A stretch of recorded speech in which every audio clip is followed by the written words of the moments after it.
ನಮಸ್ಕಾರ ಎಲ್ರಿಗೂ ಪ್ರಸಿದ್ಧರಿಗೆ ಸ್ವಾಗತ. ಇಂದಿನ ಸಂಚಿಕೆನಲ್ಲಿ ಮ್ಯೂಸಿಯಂ ರೆಪ್ಲಿಕಾ ರೇಂಜ್ ಅಲ್ಲಿ ಬರುವಂತಹ ಒಂದಿಷ್ಟು ವಿಷ್ಣು ಐಕೋನೋಗ್ರಫಿಗಳನ್ನ ಪರಿಚಯ ಮಾಡ್ತಾ ಇದೀನಿ. ಯಾವ್ಯಾವ್ದಿದೆ ಅಂತ ನೋಡೋಣ ಬನ್ನಿ. ನಿಮ್ಗೆಲ್ಲ ನಾರಾಯಣನ 12 ರೂಪ ಗೊತ್ತಿರುತ್ತೆ, ಅಂದ್ರೆ 24 ಸ್ವರೂಪಗಳು.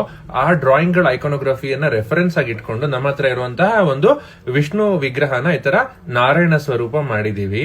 ಸುಮಾರು ಜನ ಏನಿದು ಶಂಕು ಚಕ್ರ ಕೆಳಗಡೆ ಇದೆ ಅಂತ ಕೇಳ್ತಿದ್ರು, ಯಾಕಂದ್ರೆ ಈ ಡ್ರಾಯಿಂಗ್ ರೆಫರೆನ್ಸ್ ಅಲ್ಲಿ ಹಾಗೆ ಇರೋದ್ರಿಂದ ನಾವು ಆ ತರ ಮಾಡ್ಬೇಕಾಗಿತ್ತು ಅಂತ ಆಗಿದೆ. ಇವಾಗ ನೀವು ನೋಡ್ತಿರುವಂತದ್ದು ಒಂದು ಶಂಖನಿಧಿ ಮತ್ತು ಪದ್ಮನಿಧಿ ವಿಗ್ರಹ.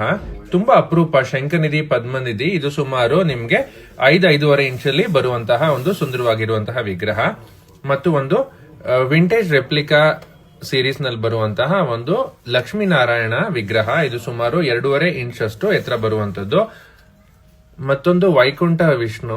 ನಿಮ್ಗೆಲ್ಲ ಕೇರಳನಲ್ಲಿರೋ ಪೂರ್ಣತ್ರಯಸ ದೇವಸ್ಥಾನ ಕೇಳಿರ್ತೀರಾ. ಆ ಪೂರ್ಣತ್ರಯಸ ದೇವಸ್ಥಾನದಲ್ಲಿ ಸಾಮಾನ್ಯವಾಗಿ ವಿಷ್ಣು ಇದೇ ಸ್ವರೂಪದಲ್ಲೇ ಇರ್ತಾನೆ, ನೀವು ಅಬ್ಸರ್ವ್ ಮಾಡಿದ್ರೆ.